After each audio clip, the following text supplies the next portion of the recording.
ఇక అనంతపురం జిల్లా రాయదుర్గ్లోని ఎమ్మెల్యే కాల్వ శ్రీనివాస్ పర్యటించారు. పట్టణంలో పాత బస్టాండ్ ఆవరణలో ఏర్పాటు చేసిన అన్న క్యాంటీన్ను ప్రారంభించారు. చంద్రబాబు నాయుడు మళ్లీ సీఎం కావడం వల్లే రాష్ట్రంలో అన్న క్యాంటీన్లు ప్రారంభమయ్యాయన్నారు. ఎన్నికల ముందు ఇచ్చిన హామీల ప్రకారమే రాష్ట్రంలో 175 అన్న క్యాంటీన్లను ప్రారంభించినట్లు గుర్తు చేశారు. రాష్ట్రంలో నిరుపేద ఆకలి తీర్చడమే అన్న క్యాంటీన్ల లక్ష్యమన్నారు.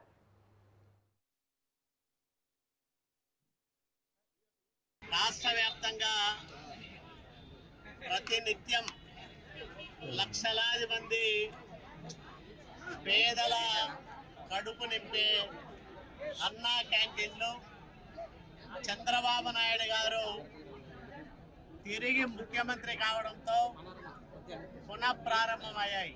175 క్యాంటీన్లు రాష్ట్ర వ్యాప్తంగా పేదలకు అన్నం పెడతా ఉన్నాయి. మేము ఎన్నికల సమయంలో ఇచ్చిన హామీ ప్రకారం మూతబడ్డ అన్నా క్యాంటీన్లను తిరిగి ప్రారంభం చేస్తామని చెప్పాం. ఈరోజు రాయదుర్గం పట్టణంలో అన్నా క్యాంటీన్ను మళ్ళా ప్రారంభం చేశాం. అక్షయ పాత్ర ద్వారా ఆహారం సరఫరా చేయడానికి రాయదుర్గం కొంత దూరంగా ఉంది.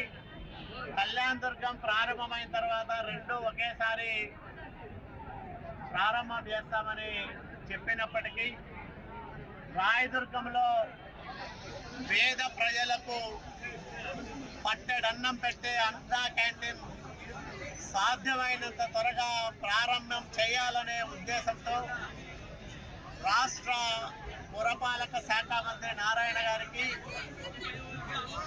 సిడిఎంఏ హరినారాయణ గారికి విజ్ఞప్తి చేసి ప్రత్యేక చొరవ తీసుకొని ఈరోజు రాయదుర్గంలో అన్నా క్యాంటీన్ను ప్రారంభం చేస్తా ఉన్నాం.